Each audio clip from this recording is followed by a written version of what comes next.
Et avant de se quitter pour un nouveau journal de la musique et un hommage, Lemmy Kilmister, le leader du groupe de heavy metal britannique incontournable des années 80, Motorhead, est mort d'un cancer. Sa maladie a été diagnostiquée samedi, 2 jours après son 70e anniversaire. Le récit de Joseph Emmanuel. Lemmy Kilmister, le leader de Motorhead, quitte à jamais la scène. Une mort fulgurante à 70 ans pour une légende du rock heavy metal. Ça n'est que samedi dernier que les médecins lui diagnostiquent un cancer extrêmement agressif. Ce guitariste de formation fonde Motorhead à la fin des années 70 et très vite le succès arrive. Lemmy est à la basse et au chant.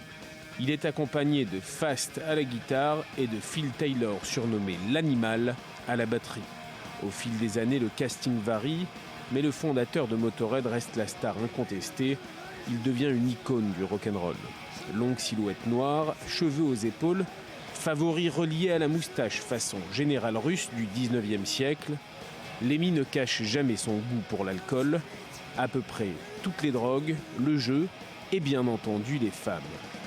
Il avait gardé de son expérience de guitariste une manière très singulière de faire sonner ses énormes basses Rickenbacker, les doigts bagués, plaquent des accords insensés pour un bassiste.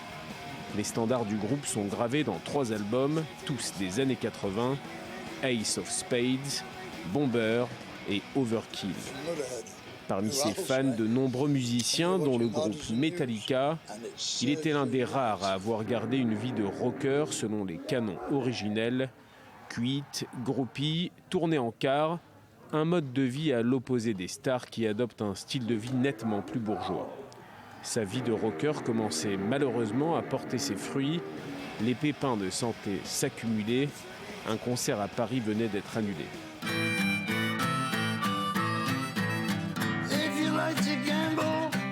La voix de Toile abrasive s'est donc tue pour toujours, mais les fans pourront faire craquer leur vieux vinyle, fermer les yeux et se retrouver face à leur idole immortelle, Lemmy Kilmister. Voilà, et on va se quitter sur cette image. Elle nous vient du Brésil où Noël et Nouvel An, eh bien, ça se passe en été, de l'autre côté de la planète. Et oui, c'est comme ça. Alors forcément, certains rituels sont différents. Vous le voyez sur cette image. On y rend hommage, par exemple, à la déesse de la mer, Iemanjá, qui protège tous les Brésiliens. Voilà, beaucoup de couleurs, de la musique, des fleurs pour se quitter avant un nouveau journal. À suivre.